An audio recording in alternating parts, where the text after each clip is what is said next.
the Emo Hour, your weekly power hour of all things emo and adjacent, with your hosts, Katie and Nani.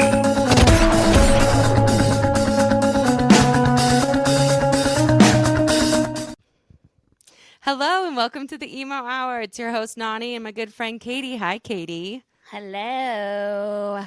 So we have a great episode today because we're doing our interview with Mark Oliver, which is wonderful, but it's also a little bit longer. So let's just get into it. What's making you emo this week, I think Nani? that's a great idea. Well, so I don't remember if it was last week or the week before, but I had done some crazy spring cleaning. And I'd say that like I'm 95% there, but like this last 5%, I've just been going into the little corners of my house and flipping things over to see what I can get rid of and donate and whatnot. And when I was doing it, I came across something that I forgot to show you from my travels. So as many of you guys know, if you've ever seen our branding, we meaning Katie and I, as the Emo Hour, have like a caricature of a photo of ours where we're on stage at an emo night and we had an artist cartoonize it for us. Mm-hmm. But I went one step further when I was in Korea. Was I in Korea? I was in Japan or Korea. I can't remember. And they had these caricature artists and I had them do a caricature of us. So I have to show you. It's right here. I think you did send me a picture of it, but I still haven't seen it in real life. But that is so cute. Is that you look a little deranged. I am deranged. Honestly. It's a little deranged. I just look at that. It's so wild.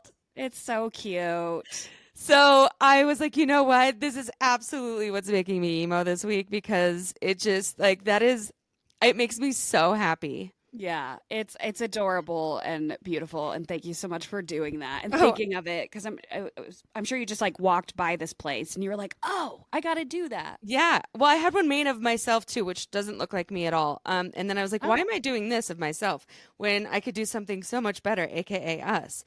Yeah. And it's this company called Uncle's Painting, and it's an acorn caricature because it's considered like a tiny little caricature. So we'll have to tag them because the artists were so cool and they were doing people left and right. But yeah, I had to take advantage of that.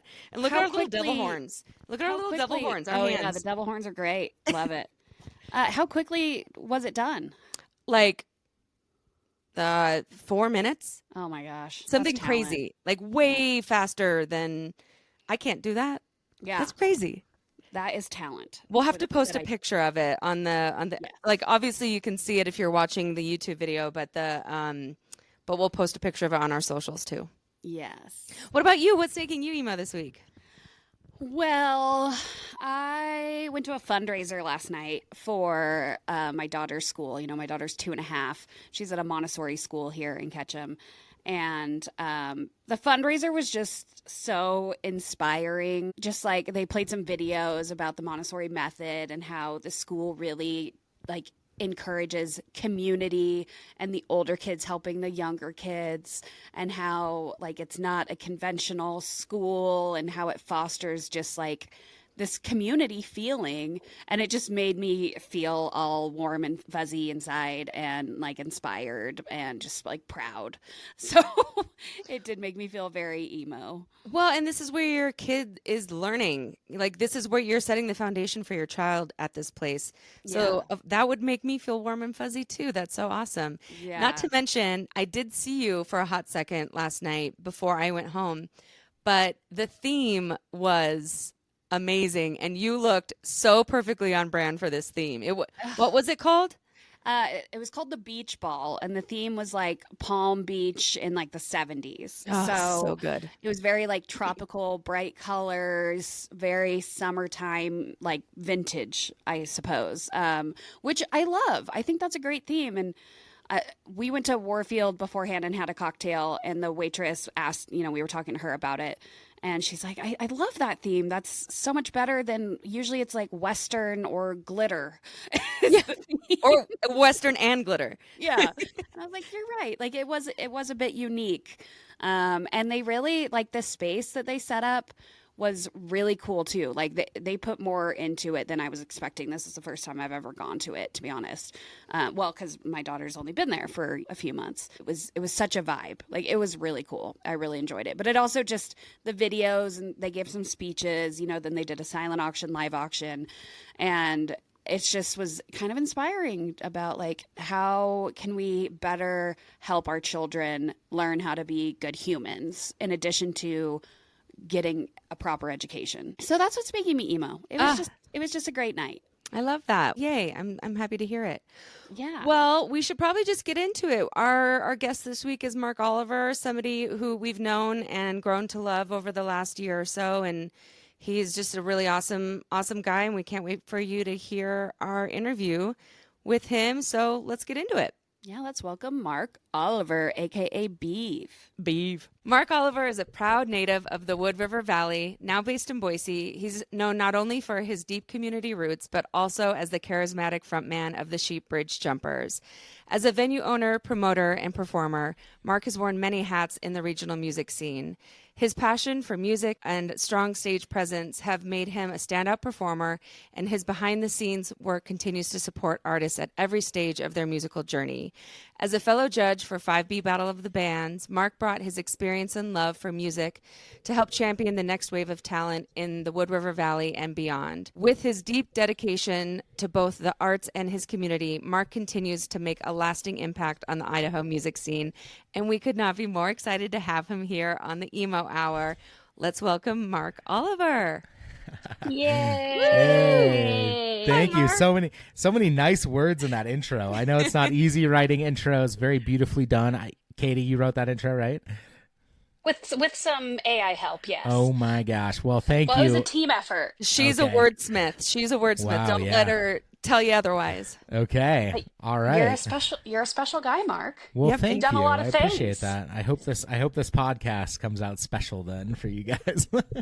Well, we know that you grew up in the Wood River Valley largely and then left for a while and came back. We know that you started playing music in high school. So why don't you tell us a little bit about that, like when you started writing your first songs and started playing music? Yeah, so really I had moved out of the valley for my senior year of high school on a whim, and I was living in a cabin at my grandparents' house, or my grandfather's house at the time, and it was kind of a little bit of a lonely situation. And I had a friend that had a guitar. I think I was like a youth group or something, and he had this guitar, and he strummed a G chord, and I remember being like, wow, that would be so fun. And he could play a song or two, and I was like, that would be so fun. My grandfather was like, I think it was around October or November. He said, is there anything that you need that I can get you maybe for your birthday coming up in January that would, kind of make this a little easier for you to live down in that cabin? And I think I said, well, how about a guitar?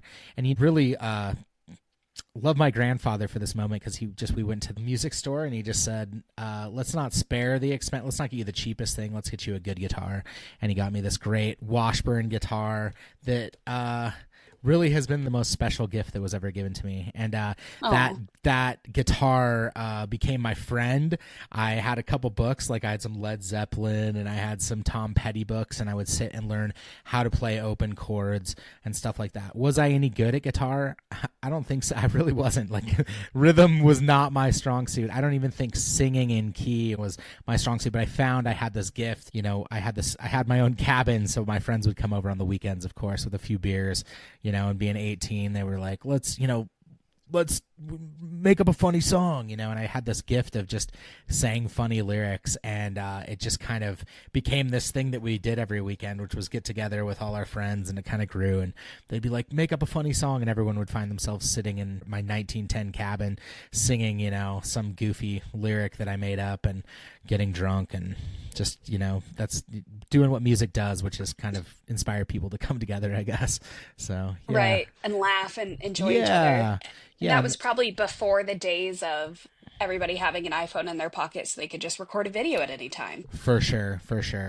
Yeah, so that was kind of the impetus to me starting to play music. Was I any good? I don't think so. Fast forward, went to a private Christian university. Everybody plays the guitar, and I would sit out there, and I found that guitar was kind of one of those things that would help settle my brain and keep me in a kind of a sane way, despite what kind of pressures might be going on at college. It was always good to just hop on a guitar.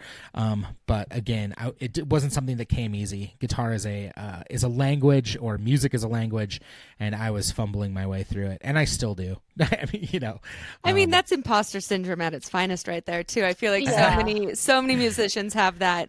We know how good you are. You can't fool us. Don't tell us otherwise. Yeah. There's so many facets to music, and people can focus in different ways. And I think, I always found myself to be like, well, I'll focus on the lyrics and I'll just be, this rhythm guitarist and half a subpar one. And I don't really have to focus on what the theory is behind how to make those chords in different shapes up the neck, or what are the actual notes I'm playing. And that was probably to my detriment, because recently, as in the last 4 or 5 years, really going back and being like, well, how are chords constructed on the guitar neck, and how can I make what I do sound a little more special? So anyways, we don't need to go down that road, but if you're a guitarist out there and you think, well, I should just focus on these things, you're really doing yourself a disservice by not being like, I should learn triads, and I should learn the cage system, and I should learn different ways to play chords up the neck, and because it sure has opened up a new world of the guitar for me. That's cool. So then after college, is that when you came back to the Wood River Valley? I did. I came back in 2005, and I had studied film, so I was a photographer's assistant, and I was a photographer. I worked for David Steckline as his assistant. We shot a bunch of really great Western photography, and I freelanced. That was kind of my thing. I was a freelance photo and video guy, and, I had a MySpace and a Facebook, and I was, all of a sudden had all this work. Yeah.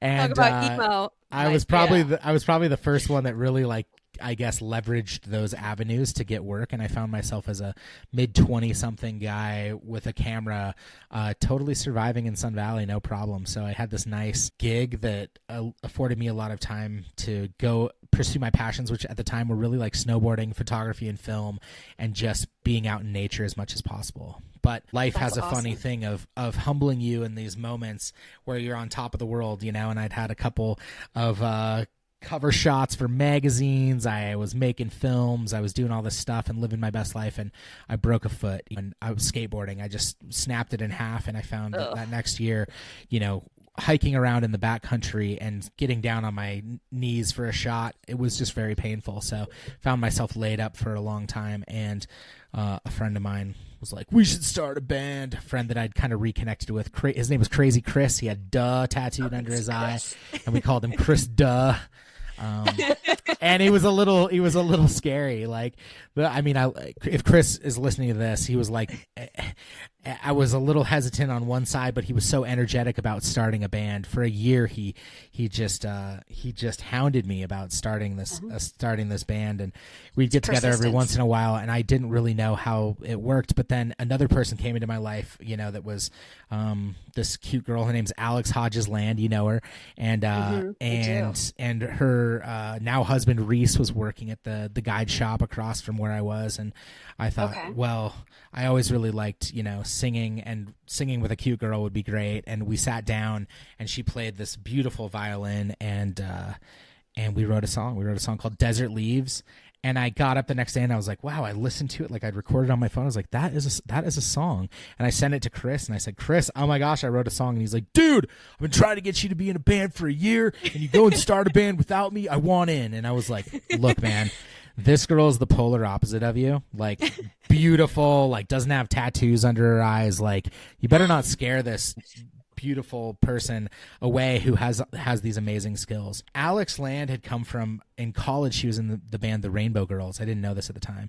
And so she was a fairly seasoned musician in how to write things. And when her and I sat down, I hadn't really written a serious song. I'd written most certainly funny songs, but I sat down, and there was like, as a photographer, I am a visual person. So I sat down, and there was like this photography exhibit online that I'd seen the day before, and the page was up when I went to go write the first song, and I just shuffled through each of the pages, and the first one was like this train and gravel moving and a couple feet, that's all you could see, and I was like, Well, gravel running underneath the wheels. The next one was like two hands holding coffee as the sun was rising, as the train was going. I was like, dirty hands pass the coffee, you know, and I was like, I just wrote this song literally on this story that was being told visually in front of me.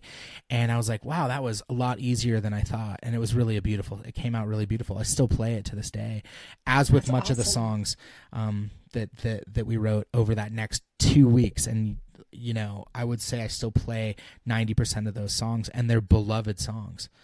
So how many, because you've told us, you alluded to this, I guess the last time we talked was Sure. you had gotten this opportunity to play a friend's wedding. Yeah. And so like you were kind of this pseudo band, but you weren't fully formed at this point. Yeah. And you're like, crap, we need to write songs. So you wrote like an insane amount of songs in a very short amount of time. Yeah, I think with me as a creative person, sometimes having a deadline forces you to actually just buckle down and do it. Where if I didn't have that, I don't know that this moment would have happened. But Courtney Bowman was getting married at the time, and she called me and said, hey, will you just noodle as we walk down the aisle at our wedding? We're getting married out Silver Creek underneath Boulder City.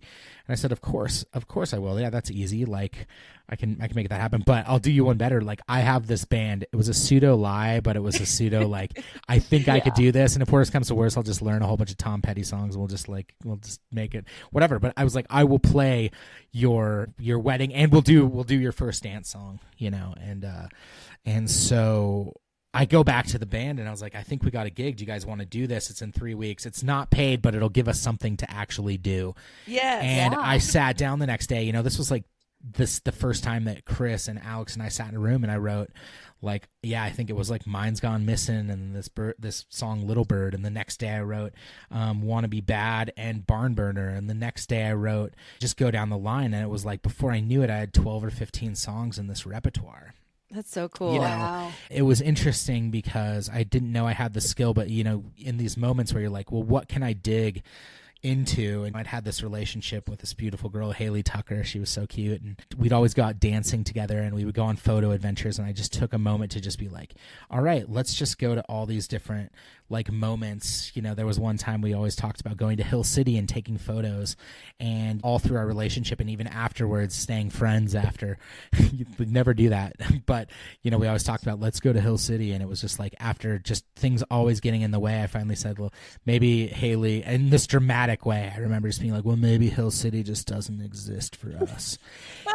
You know, and I wrote this song called Hill City Doesn't Exist. And I think the cool thing is it's like a metaphor for, I think of it as like a metaphor for relationships. It's like sometimes that mythical place just doesn't quite exist, not mythical, but that place doesn't exist. You know, fast forward a few years later, I was driving through the Black Hills with my then girlfriend Leah, and I just stopped because it was like Hill City 1 mile away on this big thing. And I said, I just had to get out with my camera and take a little video. And I was like, Hill City does exist, you know? And I felt like I was with the right person that time to make it into Hill City.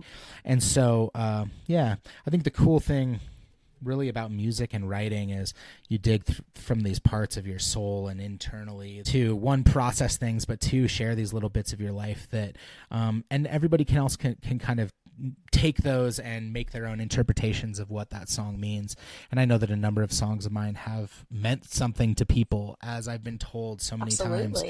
Yeah. And I don't know that in my life I thought that being in a band, you know, you're always like, oh, that'd be so cool to be in a band. Like, haha, I don't think I could do that. It's like, and you tell yourself you can't until you actually try, and then all of a sudden it just happens. So I can't say that was in my bingo card, but I'm sure happy it was. You know, I'm happy that I broke my foot in a way that prohibited me from doing my other passion, snowboarding, and I was able to reallocate, you know, this creative energy.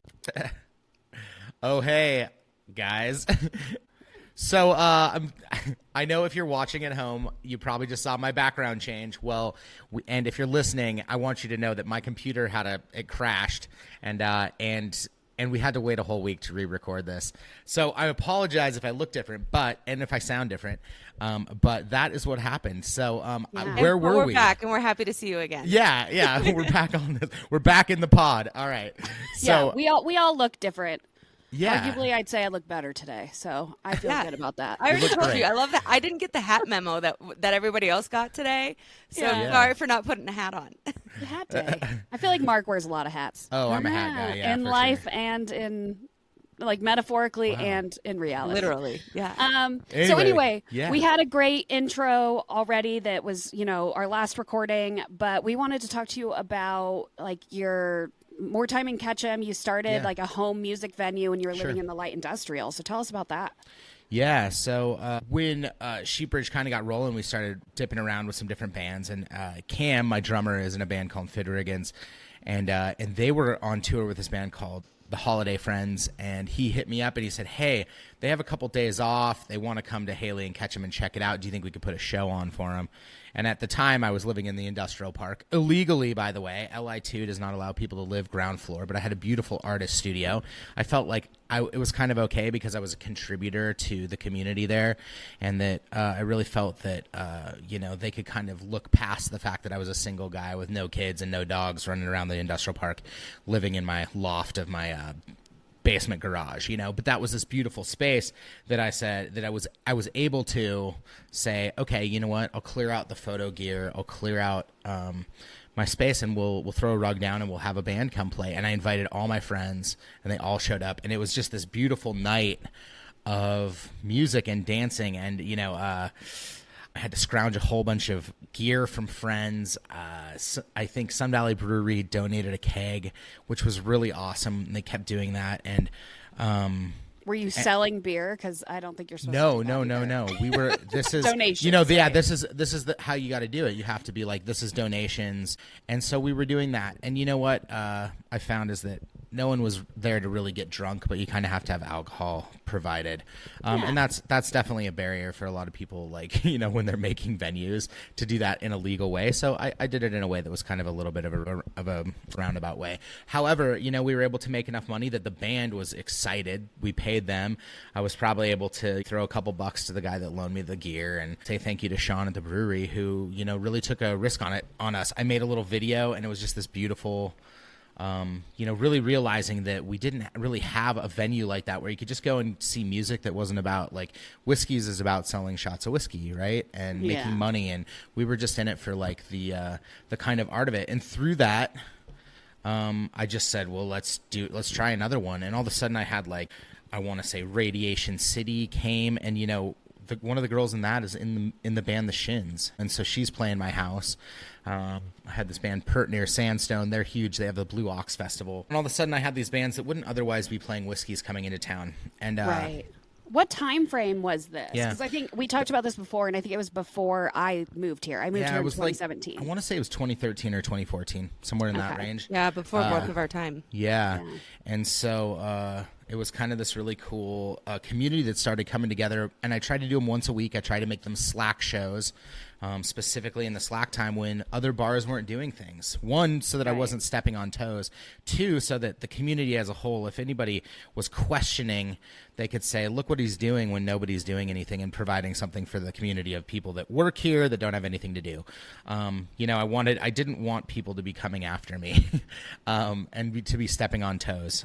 However, the city finally came at me one New Year's Eve where I had a band called Lounge on Fire playing, and maybe the name alone. I was going to say the name didn't help you. No. That is a great band name, though. It's a great band. If you've never heard Lounge on Fire, they were a funk band. And the I year saw before, them at the Hot Water. Yeah, they were amazing. The year before, I'd had them play. I'd had a bunch of people over for New Year's, and it was just this amazing thing. I think we had 5 or 6 bands play, and 80 or 90 people crammed into my little industrial spot. That many? Wow. Well, I was kind of curious. You have to understand, this place is 60 feet deep by 30 feet wide. I had a little office off to the side that I was serving beer out of the window, and I had a bathroom, and I had egress to 2 different streets, and I had windows people could jump out of, and I had a rollaway door, the whole height of the 20-foot ceiling. So I felt if anything were to ever happen, which I don't think there was ever going to be a fire that was going to light the plaster and concrete on fire, that I would roll up that door and everybody would be out in 2 seconds. But the fire chief didn't see it that way. He said, I would maybe, like, if I were to give you an occupancy, it would be like 8. I was like, come on, dude. Come on, Mike L. I like Mike L, by the way. I think he's a great guy, but I understand that's his job. Yeah. It's a liability once he knows. He said, you ever do music in there again, I will send the fire department over. And I just went, are you kidding me? Like, okay. And that was when you had that New Year's show booked, right? I had the New Year's show. I think the hard thing was I had good friends. This guy, Doug, he was my neighbor, and he would have these parties every year, these DJ parties, and he'd have 400 people, 500 people in there. He'd have liquor being served. And the next one that I went to, the mayor at the time was outside serving burgers. And I thought, there are the people that are in and the people that aren't. And I said, hey, what is this? And she said, this is a private party. And I said, well, if it's all just semantics, then consider everything I do a private party. And I'll stop inviting you. And I just thought, what bullshit, excuse my language. No, and it was really something that irked me to the point that it really inspired me to do more of it. And that, maybe the underground, it's like, snowboarders are always like, it was way cooler when you hated us, and there was some hate towards what I was doing. And I was like, I didn't know why. Jim Slanitz would show up. Jim was, bless his heart. He said, what do you need to make these things happen? He was on city council. He saw the need for this. He said, what do you need? He wrote me a $5,000 check to buy speakers because he knew how awesome it was. What a guy. What a guy Jim and Karen are. He was the guy. And you know what? Sean kept supporting it and giving me beer. And, and for about a year, I just kind of did events around town. It was really hard. I didn't have a space to do it. I felt really lost. And then the hot water kind of popped up, the old community school dorms. And that's how that kind of led into that whole thing. Is my violinist at the time was like, hey, somebody asked me, it was Brian Barsotti had asked if he knew if Connor had knew anybody that would want to take over the community school once they moved out of there, because they were moving to the Smith building. Ironically, they were moving to the Smith building in the LI2, and they got a ground floor permit for living, But it worked out. I would say it worked out really nicely for you, because that's even a better spot, though, because the bus goes there like that. You're right at the base of the mountain. I remember, I think Katie, too. Like, I remember going to a couple shows there. Yeah, absolutely. First, I just want to say, though, that home venue thing sounds so cool. Like, I wish I was there to experience it.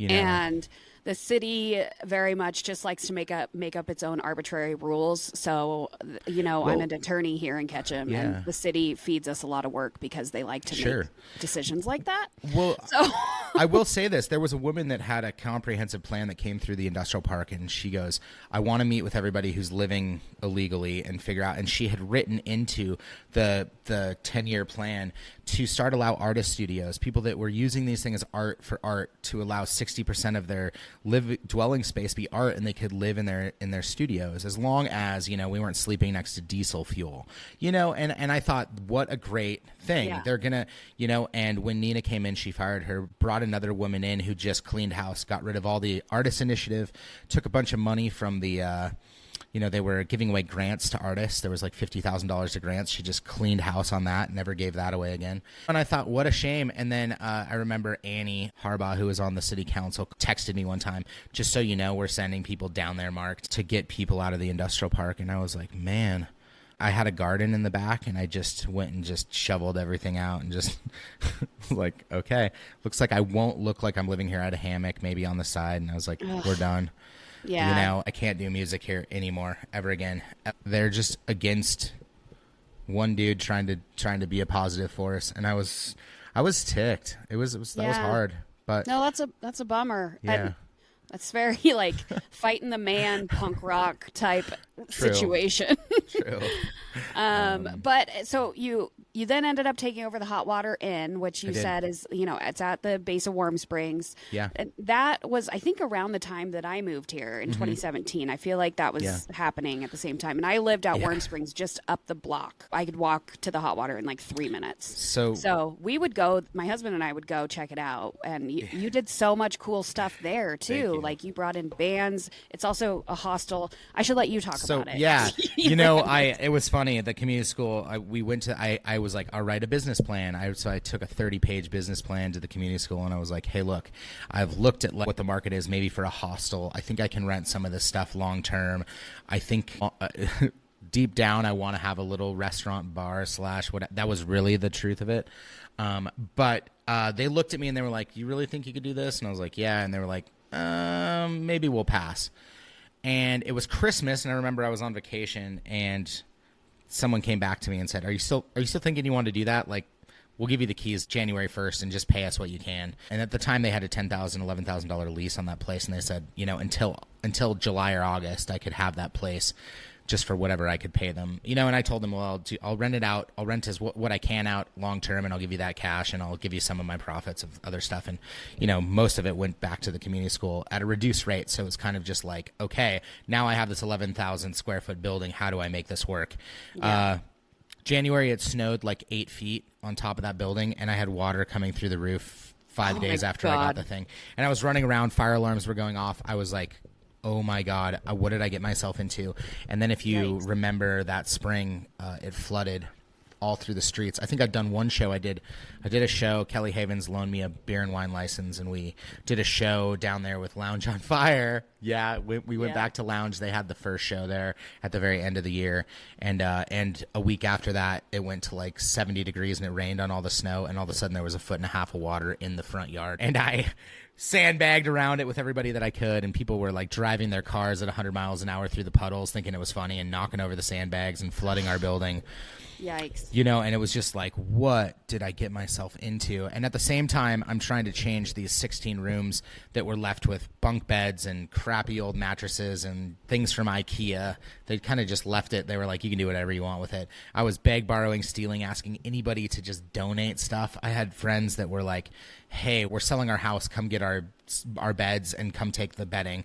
When I built out each of these rooms, and I was able to make, 5 or 6 affordable housing units. I made 5 or 6, maybe 7 Airbnbs, and then I made 2 hostels, and then there was one that could float between being a hostel and an Airbnb. So I made three hostel rooms, and then I started renting them out at like $30 a bed, and then like each of the rooms were like $115 to $150. I've never told you this, but one of our good friends, it was like I think 3 or 4 of them, all women, kind of middle-aged. They were coming to Sun Valley on some girls' trips, and without a doubt, if you were to ask them their favorite place that they stayed on one of their trips that they took here was at the Hot Water Inn, and they got like one of the bigger rooms that all of them stayed in.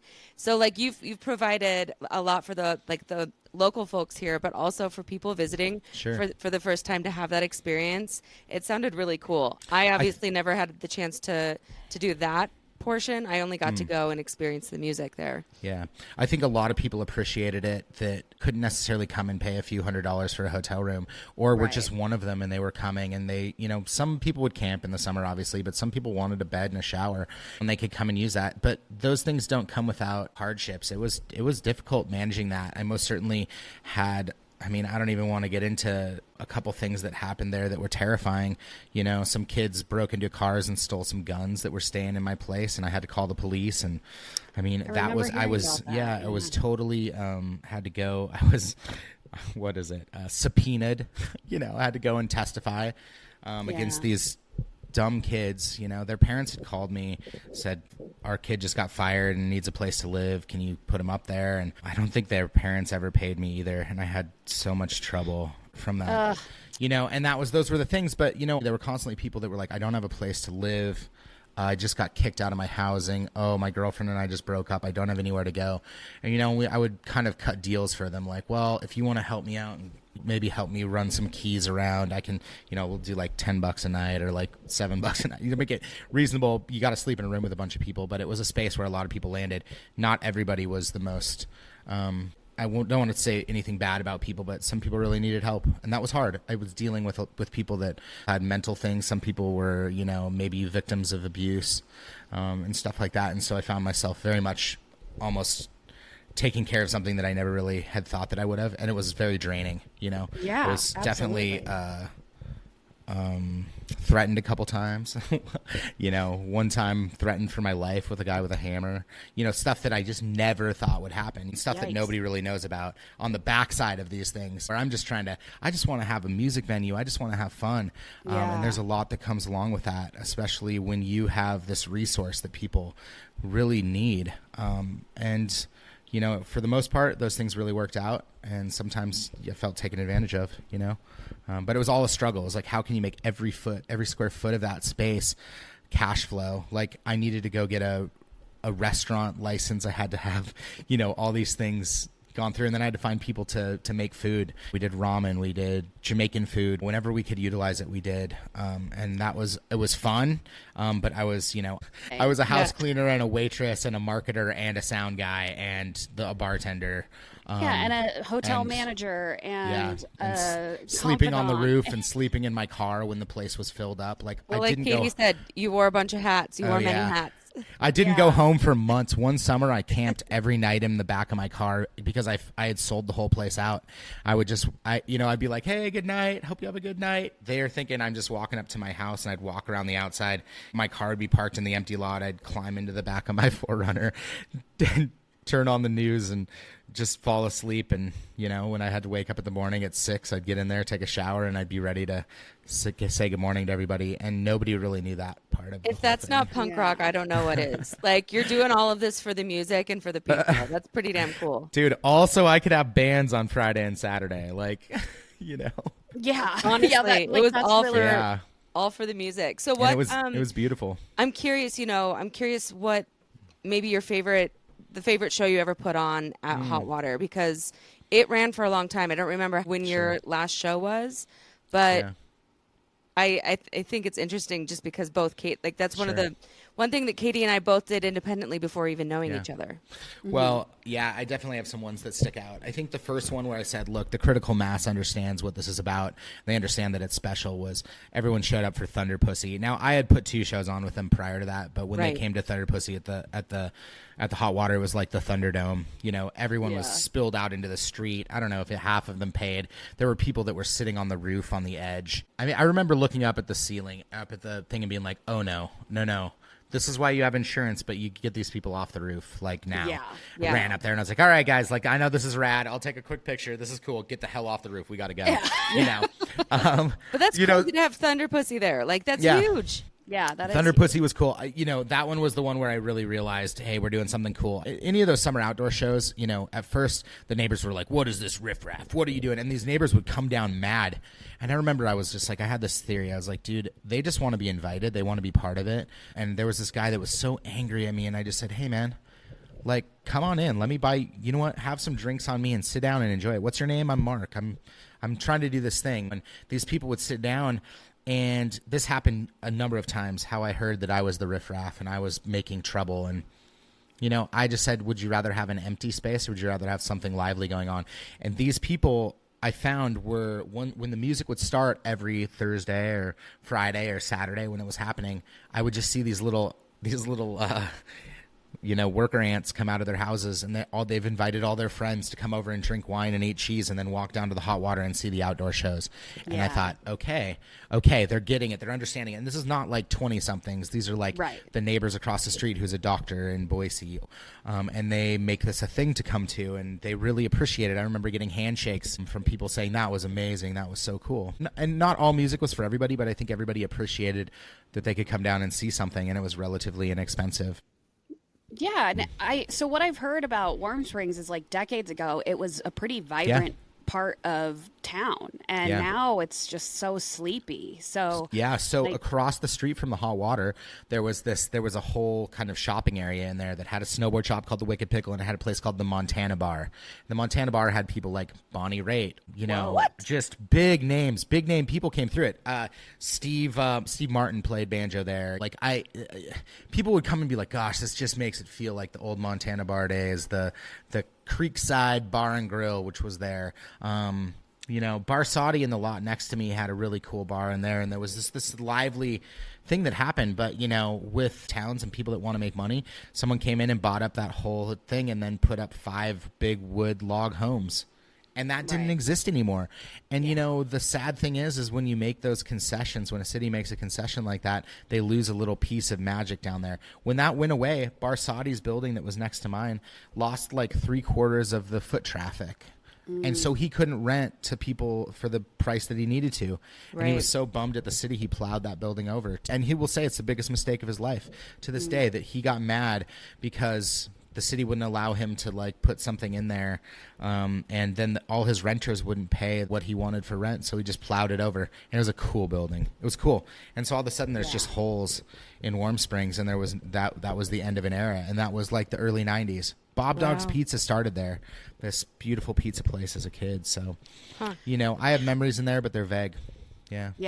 I wish I knew, but I heard a lot about it being the purveyor of the hot water.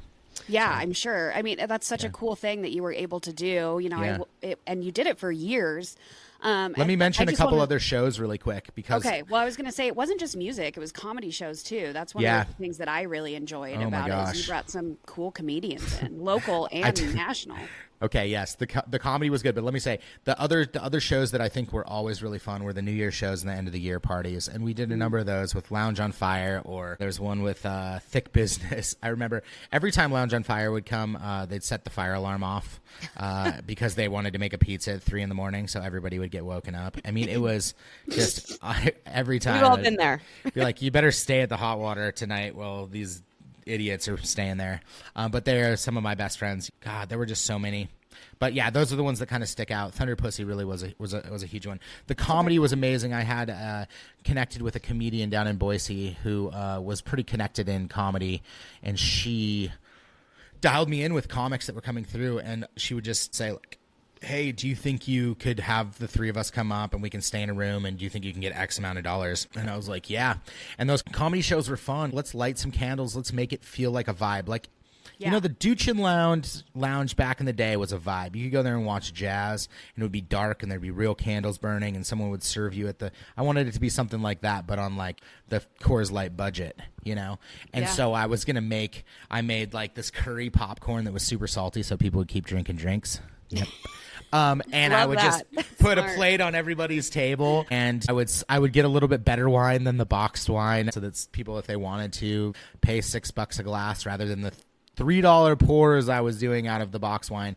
I always felt like the loss leader was important, and everybody loved Coors Light and cheap box wine. And so, you know, it would bring people down there. The things like, as a business owner, you're like, look, I'll make $1 on this beer, but everybody wants Coors Light, and they'll bring their friends who all want IPAs. And the mixed drinks that were in a can were genius at the time, because all I had was a beer and wine license, but I was serving liquor in a can under 15% was totally legal. So it was cool. Little ice and a lime. I don't understand why beer bars don't do that. Like, hey, get these mixed drinks. They taste better than ones out of the tap, and just put it on ice and add a lime. Yeah. Make people feel like they have a drink rather than handing them a can. So it was all about being creative and trying to find the ways to do those little things that made people get the experience something different. I think most people, and what I was shooting for was, I wanted to feel like Ranch Fest felt to me every time I went there. I wanted it to feel like you were going to see your favorite band in your best friend's living room. And that theory, I figured, would always win. One, with all the bands that came through, but two, with all the people that came for that experience. If a tourists happened to stumble upon it, which it wasn't geared for the tourists, this was geared for the people that lived in this town, they were going to be like, wow, I found the coolest nook that I could in Ketchum. And if they were lucky enough to find it, but it was going to be the people that were the locals. Never once did I have an interview from the Mountain Express, which I thought was interesting. Never did they want to reach out and figure out what I was doing. You were too cool for them. It was, and I was okay with that. I was okay. Like, I didn't need it. I would throw my stuff in the paper, and I would self-promote. I had a rule, though, and I'm a bad marketer, and I'm a good marketer at the same time. I was like, nobody needs to know my music schedule. They just need to know that every Friday or Saturday there'll be a band, and they better trust me that it's going to be good. And so I would, like, release on Sunday, and they could make the decision by Friday if they wanted to go, you know. And beautiful. I mean, people don't really make decisions sooner. Like, in Ketchum, nobody makes a decision until 48 hours or 24 hours before. I knew this. So I would just put it out there. I'd be like, Gypsy Moon is coming, and they'd just have like a day to figure it out and be like, let's go, you know. It was always just fun like that. Yeah, no, it was such a cool thing. And you just mentioned Ranch Fest, so if we're good to kind of transition, I think that's a good way to segue into, you know, you informed me that Ranch Fest, which was this little festival in Camas County, was kind of the basis for what is now Treefort, which is this massive festival. So can you talk about that a little bit? Yeah, so people in Boise that, if you ever mention Ranch Fest, they go, oh my gosh, maybe my favorite thing ever. Cam Buis, the Buis family, Mike Buis, Deb Buis, Phil Buis, they own a property out in the Camas Prairie. And for years I was invited, maybe 3 or 4 years, and I didn't go. And then one year I went, probably in 2009 or 10, and I was like, whoa, I've been blowing it by not going to this thing. And it was a musicians' music festival, meaning it was only the musicians, and if by chance you knew about it or someone had invited you, you could go. And it was always done by donation. Suggested donation, $20, $25, always cheap. Whoa. And then you could camp on the lot. There'd be some porta potties, and there would be 2 cookouts, and you just had to bring something for the potluck, and they would cook up a meat. Again, Sean from Sun Valley Brewing would make beer and bring it. He was such a cool supporter of those things. Shout out to Sean. But Ranch Fest was this unbelievable, beautiful thing for the people that love music. There was passion in those groups. Old Death Whisperer, Up a Creek, Sheeperd's Jumpers, Izzy Taylor, Saint Terrible, all the way down the line, a number of local bands, Andrew Shepard, probably Tyler and the Train Robbers, Chewy, Spike Coggins would all get together, and then he'd fill in, another 20 or 30 bands. Eric Gilbert from Treefort Music Festival, the executive director of Treefort Music Festival, is also in Finn Riggins with Cam, and they would just come together and they'd put together a lineup of like 30 bands. So there'd already be like 150 people there, and then all those bands would invite their friends. So there'd be a few hundred to 500 or 600. And I think by the end, 2017 or 2018, when they finished doing it, there was like a couple thousand people. And I think it was getting on the radar of like the city. It's getting on the radar of the county. All of a sudden, people started saying, you should probably have this. You can't do this. And where the red tape starts coming in. Yeah, and the problem is that they don't ever take a moment to just, why don't you just come and show up and bring the family? They just want to shut things down because of little rules, and I think, there are people that can only take so much of cities and counties and things doing that before they just throw their hands up and go like, okay, cool, fine, don't come and shut me down. And I think they finally did that. They just said, look, this is becoming a liability, and we've taken this risk for a number of years. There are a lot of new people coming, and we're already getting heat from the county. Let's just call it. We did a decade, we're done. And that's what happened, I love those little festivals. If you get the chance to go to Occupy East Magic or the Magic Circus, was what it's called now, go. It's like an experience that you will just have to go just dive into, and not enough people do it. We used to do Feastival, which was camping up over Trail Creek, and we put together this music festival at Idaho Base Camp.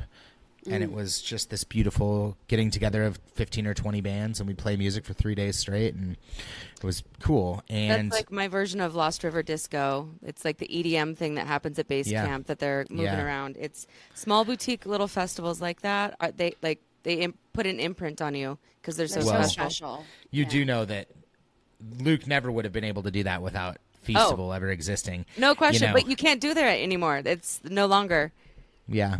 Well, it's hard to make money on those things. I think Luke wanted to do it in a really, he comes from a festival world of wanting to do things on a big level. I come from the school of thought that you do it as big as you can do it within reason, because if you blow it out too big and things cost too much, you'll never make the money that you need to, and you have to slow grow. And so my thoughts are, man, do it on the back of a flatbed with the coolest backdrop, string lights, make it look like Spectre from Big Fish, if you've ever seen that, where everyone's just dancing around with their shoes off, let the dust fly, and make it like down home until you can afford that $50,000 soundstage, and let that thing grow. Like Ranch Fest could have done that, but they would rather have people dancing in a barn on a little side stage and a main stage that was built out of, a couple tents and whatever, and then have campfire bands between. And that was how it started. And that's a little more shoestring and a little more of like a thing. Like it doesn't always have to be a huge festival, Right. Anyways, transitioning on, Eric from Treefort cut his teeth making Ranch Fest. And, really soon after that, a woman in Boise, her husband passed away tragically. Lori Chandro's her name, and went to Eric and said, I want to honor my husband. I want to do something. Do you have an idea? And he said, let's start a music festival. And I think that was 2012 or 2011, somewhere in there. And they started Treefort Music Festival. And I remember hearing about it. I had a girlfriend at the time, Haley Tucker, if you're out there. I know. Shout out to Haley. Shout out to Haley. She went to it. Okay, so funny story. We'll just go back. Haley Tucker was like maybe the first real crush or love of my life. And about a year and a half after, my friend was like, let's start this band. Let's write music. I think I wrote every single song trying to dig into this relationship of me being in love with this cute little Haley Tucker, who was this talented little dancer slash photographer, and we just had a lot of fun together. We were always dancing, and we loved music, and we loved going out and dancing. And a lot of Sheepridge's songs that I wrote in those first few days were really about Haley. I stuck a lot of stuff in there about Haley. And my friend Chris at the time was like, dude, you know what the best comeback is? Being a rock star. I was like, I remember Haley had gone to the first Treefort, and it was like Treefort 3, I think I played. You know, I was like, it was like only like about like 2 years later, and my name was on the bill, you know, and I was like, so wow, that's wild. And I remember at the time they had some pretty nice names. What's that? You gotta love a muse. Yeah, you know what? It's funny. It's like I actually think that there's this interesting time period, and a lot of it's relationally based. You know, where you're like, you have to get through some of the heartache before you can actually regurgitate it into a beautiful song. In Haley's, the end of it, I remember driving down the street, being like, I would always be like, oh my gosh, a green Subaru, or, you know, and I would see her, and she lived in Africa. She moved to Africa, like, but I'd always be like, is that her? You know, and like, I remember just thinking, like, I just like always scared of seeing her or whatever. And then one day it was like December 18th, which is her birthday. I'm like driving down the street, and I get up to the corner of the main street, and I look over, and it's like, oh my God, there she was, like going into Enoteca for her birthday dinner, I'm assuming, and just staring right at me. And I just like looked forward, and I just kept driving.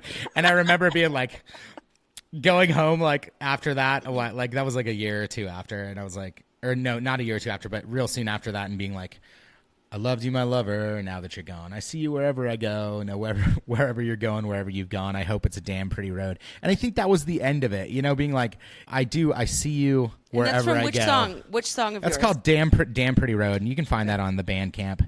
But I think that was the end. You know, it was like I could say that I like there's these little things, and I would say Haley Tucker was probably my first love, but like, you know, these things you have to get yourself over, and so much beautiful stuff came from that. Just kind of the pain of relationships. Even recently, I wrote this whole thing, the Ghost Stallions album, which is kind of the side project that I did. And if you go and listen to that, I'm sure that's a lot about like my last relationship. I won't mention any names, you know, but Fair enough. Everybody knows anye. Only but Haley. You can go listen We're only to gonna that. talk about No, not all of it is about that. About I'll say it about Leah.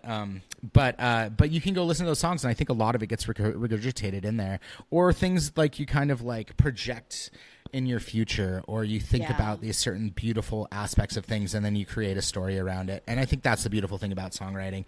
And that process has really taught me a lot about myself, taught me a lot about what moves other people, and what inspires other people. And anyway. So you started to talk about this a little bit, but I wanted to back up to it, and that is you played Treefort many times. We were kind of talking about Treefort and and for those who are listening who have no idea what we're talking about, Treefort is a big independent music festival that started in Boise, Idaho, and it has grown to become a huge deal. People from the music industry, like left and right, there's people showing up in Boise that are old friends of mine that I've known for a decade that are like, oh yeah, we're coming to Boise to Treefort. I'm like, wait, what? You're coming to Boise?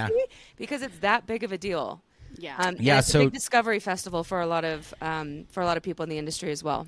I think discovery is probably like the best word for everybody. If you can think about, I think most people look at that the lineup and they say, wow, this is overwhelming. I don't know any of these people on this bill, and they go, I'm not going to that.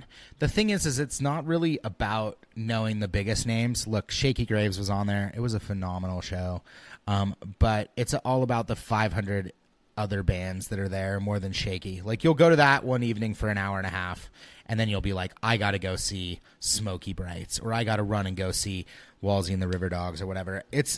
If you take a bike, I mean, look, it is really modeled after what South by Southwest was. The whole town becomes a music venue. There are 5 free venues that anybody can go to without even having a wristband, where great bands play, unbelievable bands. Free Creatures played free in the band shell. I mean, and there were 1,000 people there, and it was just beautiful. You know, there's stuff, you know, if you have a wristband that you can go to all over the town. You know, Neurolux has a stage, Pengillies, the Olympic, the Reef. I just go down the line. Every single place that has a stage, Humpin' Hannah's, they all have music all day from 2 in the afternoon till 2 in the morning, 12 hours of it, 12 bands, every single venue all day.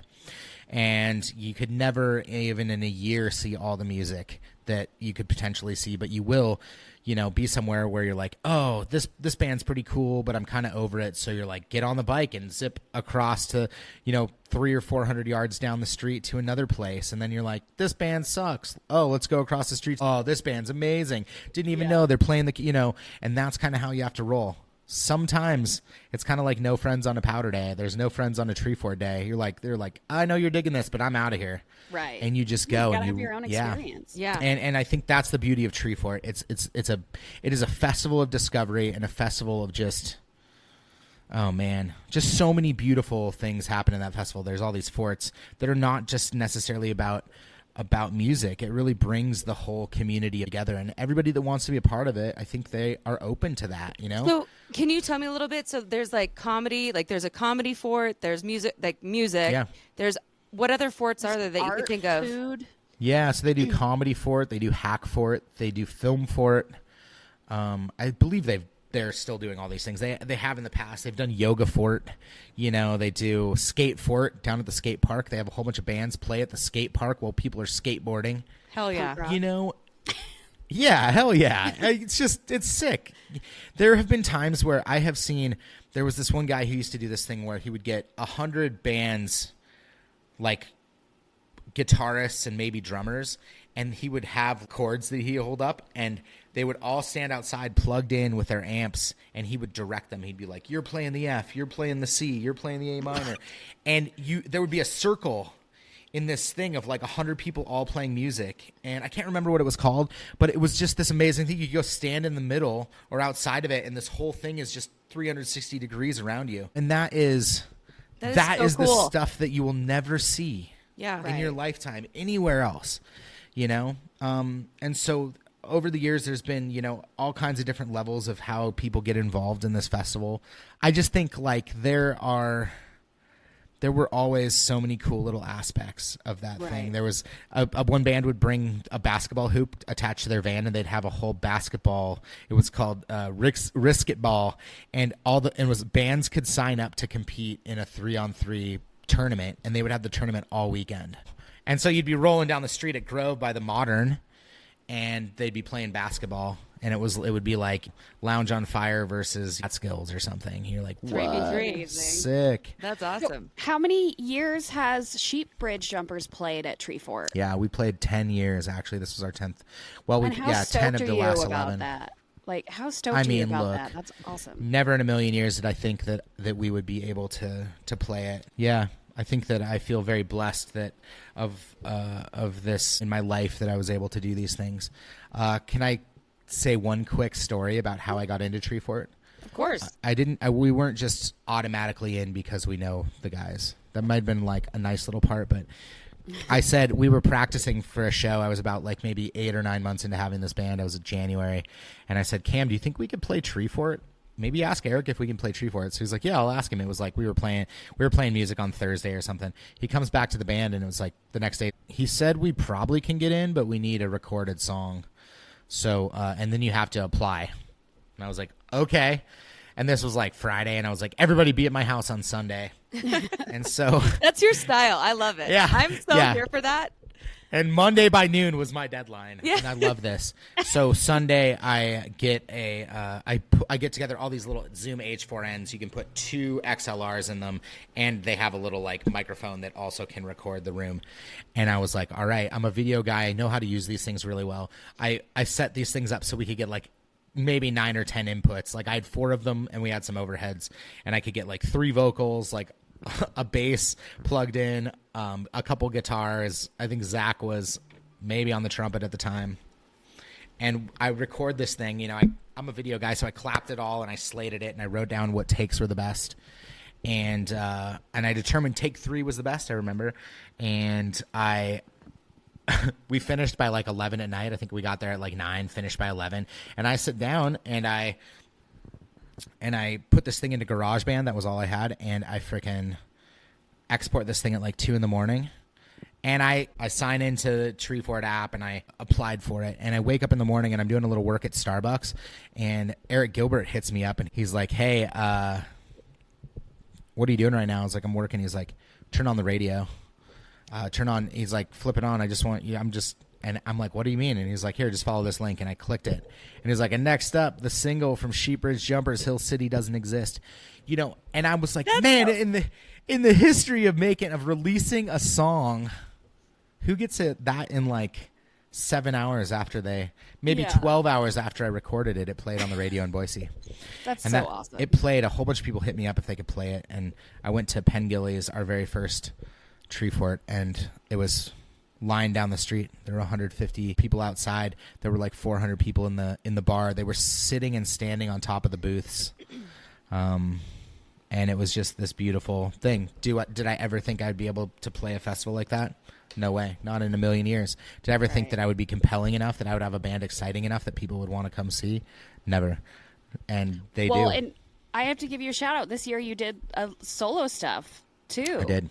Yeah. So. That's not very big. You know, like it's funny. If you ask many musicians, the most terrifying thing is to play alone in front of people. And I really admire the people that can get up in front of crowds of people solo. Because when you have a band, you have 6 other people you can lean on. You mess up a chord or a strum, that kind of can get hidden by a bass or some drums or some vocals. You know, when you're up there alone. And not that I haven't played open mics or that I haven't played stuff alone. I just really try not to. Terrifies me. And some friends of mine were doing the Song Siege over at Barbarian Brewing. One of those venues that just happens to pop up around Treefort. They always do it. Modern Hotel, all these bars, they'll just do music regardless. Even though they're not part of the festival, people can come in and listen to music. And so I did a little thing that the first night of Treefort, before Saint Terrible played, I went and played some of my Ghost Stallions album. If you go to Bandcamp, ghoststallions.bandcamp.com, you can listen to a whole album that I cut in November. A lot of those songs that I was talking about, you know, processing some good life things, you know. So yeah. So that was great. Played solo. It put me on a good track for our set on that next Saturday. But yeah, Dude, good for That's you. so cool. Well, Thank you. I'd love to hear your perspective. Sure. I shouldn't say we'd love to hear your perspective because you are such a resource for understanding the music scene in Idaho, the music scene in Boise, the Wood River Valley. Like, there's just so much, and you are truly an encyclopedia. You know, you've got your finger on the pulse of everything that's going on right now. And I'm curious, like, where do you think things are going to be going? What do you think our next big export might be? Well, I'm going to preface this by saying this year at Treefort, I probably saw equally as much music by friends of mine as I did to new bands. And I would say that every band that I saw from any of the bands in Boise held their own, if not was more entertaining or better than a lot of the bands that were big names coming out of other cities. And I think that if there's some kind of thermometer on where Boise's at, like, it's showing that we have built a scene here that is very strong and is becoming its own place. If there are music executives out there, I would say get to Treefort and just start diving into what's going on in Idaho. The bands that I think right now are probably the most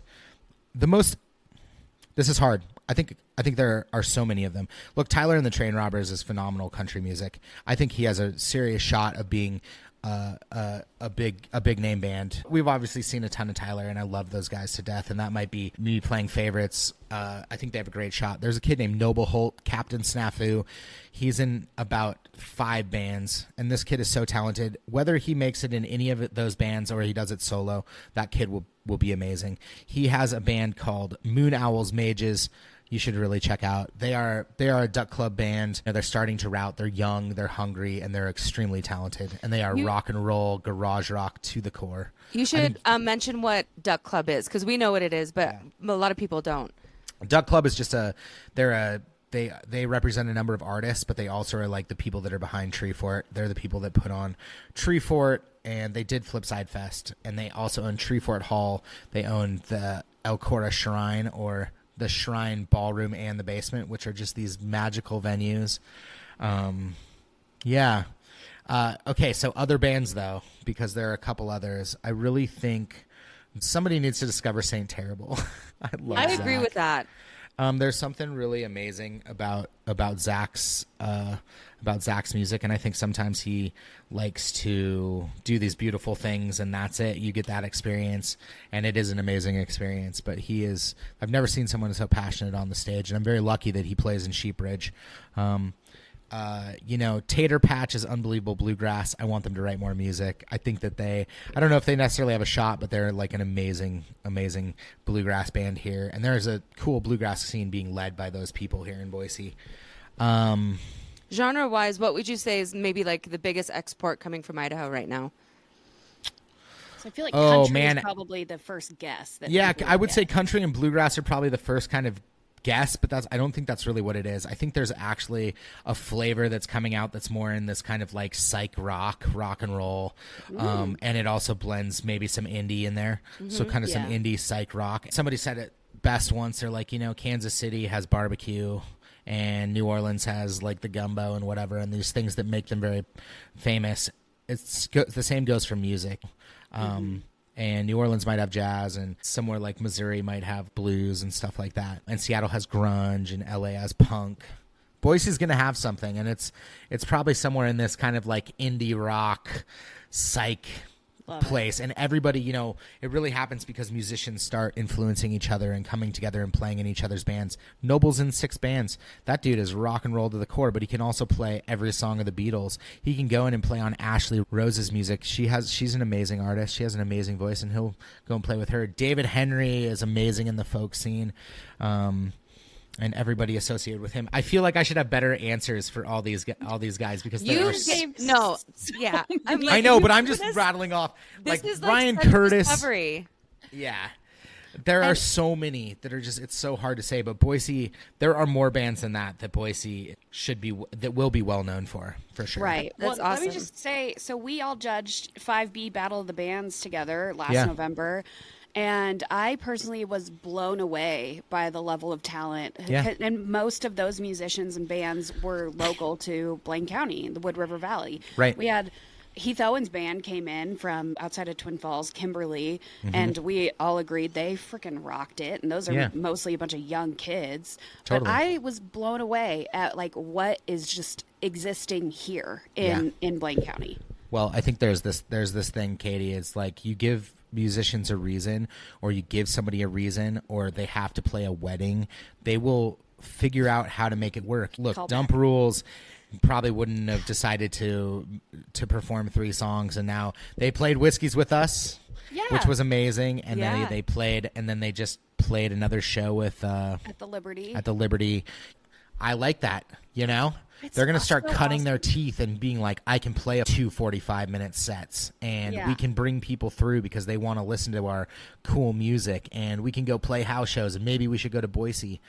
Those are the things, and I don't think it's necessarily just because of Battle of the Bands. There was skill and there was talent, and they were all of them have gigged before, but it gave them a reason. And I think the bottom line is you got to give somebody a reason to make these things happen, and whether that was like the Hot Water did that, because I think it did. Whether Treefort does that, which I know it does, because my band is inspired to play Treefort. I think that is what drives a lot of these musicians. It's like, I don't think if my grandfather hadn't said like, hey, what do you want for your birthday when you're 18? And I said a guitar, I wouldn't have had a reason to learn it. And thank God that I said guitar, because what an amazing path I've been able to live because of that one purchase.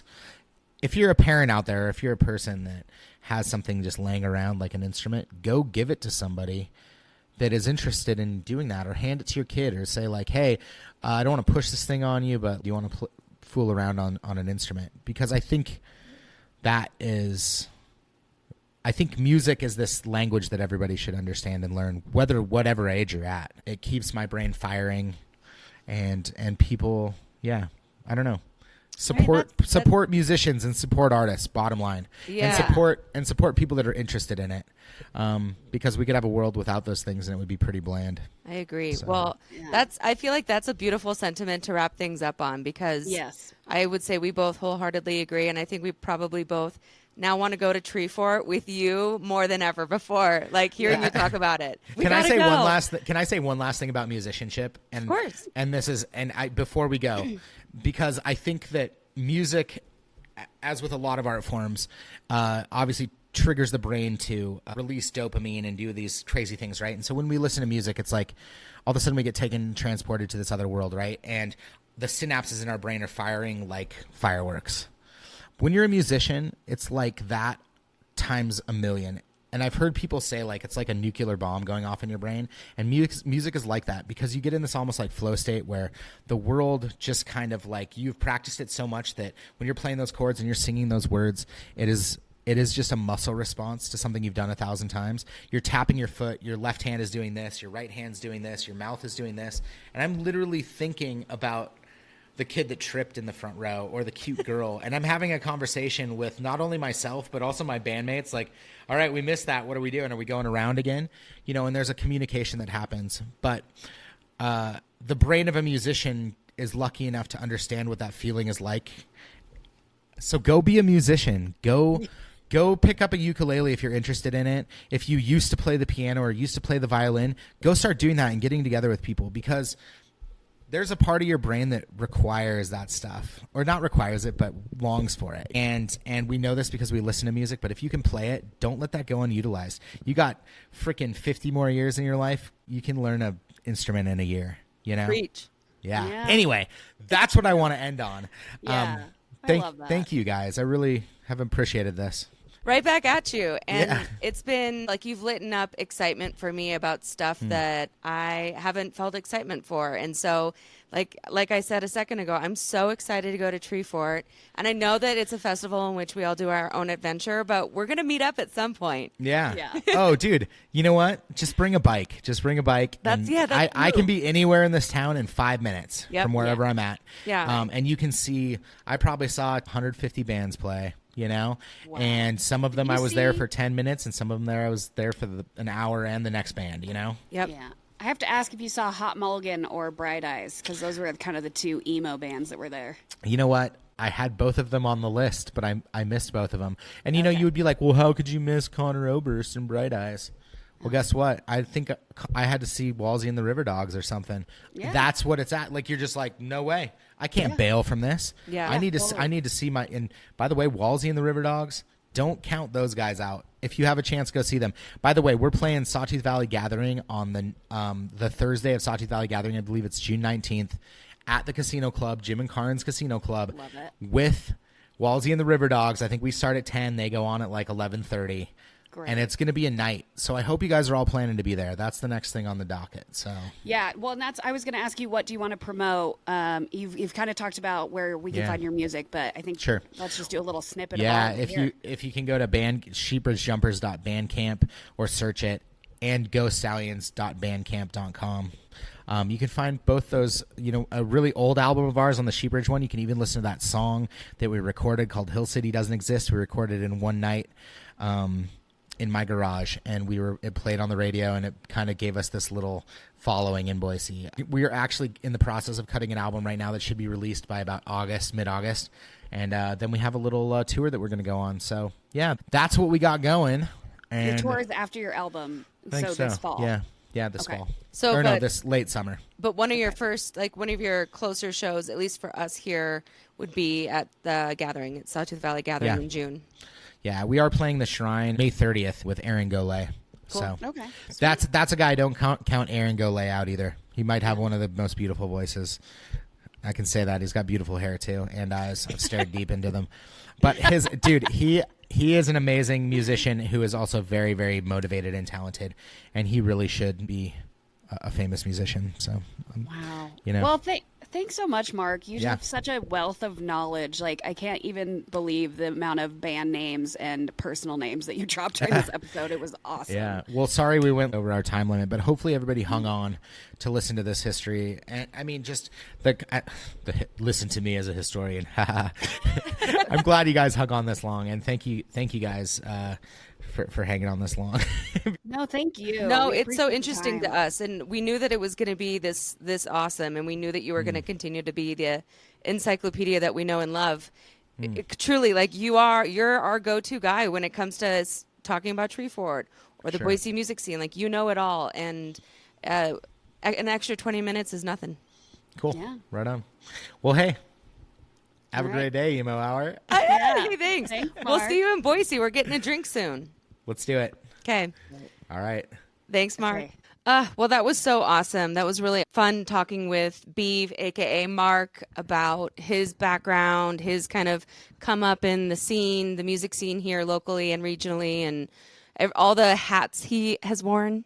Yeah. Truly, so many hats. Yes. But yeah, that was great. I really enjoyed it, and I mean it. Like, we got to go to Treefort together, man. Yeah, truly. I mean, he says there's no friends during Treefort, but like, I'll still be your friend during Treefort. I mean, yeah, well, kismet. We'll see each other for a moment in time, and that's a moment in time. It's great. But no, that was great. Mark Did I was just such a- get dumped on air right now? Oh, I was talking about Mark. Mostly, like, I was thinking you and I would be together and Okay. see him, Thank God. and then he would go do whatever he wanted to do, and we Thank would go God. do whatever we wanted to do. Okay, thank God we're still friends. We're definitely still friends. But I'm sure there would be some times where we would have different priorities at Treefort too. So Oh, for sure, no gotta do question. that. So yeah, Mark's a great guy. So easy to talk to. I feel like we could talk for hours. But let's just get into the emo lyric of the day. Yeah, our favorite time. And by favorite, I mean I always get a little self-conscious here because I know that my my lyric is not going to be as good as yours.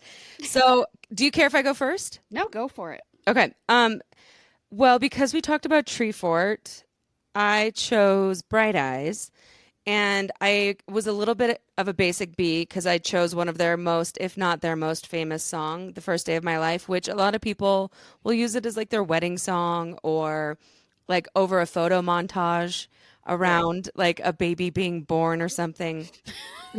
But I feel like I've seen it in not like actually the birthing, not the birthing. But the lyric that I chose is, and this kind of works really well for me right now, and I think that's why I gravitated to it. It says, "And I don't know where I am. I don't know where I've been, but I know where I want to go." Ooh, I love that. And for you right now, 100%, yes. Yep. Because Yeah. you've been doing a lot of traveling and just kind of figuring things out, right? Yeah, and where am I? I am in my living room, so that's I do know where I'm at currently. Currently, you are at home, Yeah. but that will change soon, It will. like within the next 10 minutes. Yeah. Anyway, my lyric of the day is from Hot Mulligan because they were also at Treefort, and I have been really growing to love Hot Mulligan. I chose the song. The title is featuring Mark Hoppus. That is the name of the song. Mark Hoppus is not actually on the song at all. So it's just the name of the song. And I chose it in part because Mark Hoppus of Blink-182 just released his memoir, Fahrenheit 182, which I have not read yet. But he also has been going on this book tour. And so it's just, a cool time in his life. He's been doing a lot of press. I've watched a lot of videos of him talking with other, media people about his book. And it's just been really cool to see. And I'm very excited to actually read the book. I'll probably listen to it because he's the one that actually reads it, on the Oh, audiobook. yeah. So anyway, the song is called Featuring Mark Hoppus by Hot Mulligan. And the lyric that I chose is, I kind of miss you, but I can't talk to you because in my mind, the only thing I could do now is intrude. It's like anxiety. Wait, can you read it one more time, just a tiny bit slower, so I can follow along? Yeah, and actually, I think it went by so fast for me. I skipped a word too. Okay. Oh. I kind of miss you, but I can't talk to you because in my mind, The only thing that I could do now is intrude. Man, back to this whole thing. Like, now that we interviewed 220 Kid, all I can think about when we hear these lyrics is like, music truly is like such a way that people process emotions, and like hearing something like that, like, man, I so identify with that on so many levels. Yeah. It's human experience, man. Human experience. We are complex beings. So who's the winner? I know. I'm like, who's the winner? I'm going to say that you are, because that is just, it's a better lyric, period. I liked yours. Again, I mean, sometimes I feel like you're not giving yourself enough credit. Sometimes I agree that I win, but sometimes I think it's a much closer call than what you. But when it's a close call, I always defer to you because generally this is just a fact. You are better at picking emo lyrics of the day. It's just the truth, and I'm fine with that. Well, yeah, you're not going to hurt my feelings though if you don't choose me. So I let's know make that. Clear. I know that. You're a tough cookie. But thank you, and thanks for listening. This was a great episode. It was a little bit longer than usual, so hopefully you hung on to the end. What was the name of your Hot Mulligan song again? What was the name of it? Yeah, featuring Mark Hoppus. Oh, duh. Yeah. And I've got it pulled up. But follow us on Instagram and TikTok at the Emo Hour, and stay tuned. We've got more exciting things coming up. Very true. And we're going to post this entire episode on YouTube for the first time ever. So if you really want to see our faces, you can go to YouTube. Yeah, exactly. So the whole video and more clips to come. Woohoo. Okay, we'll see you next Wednesday. Happy Hump Day.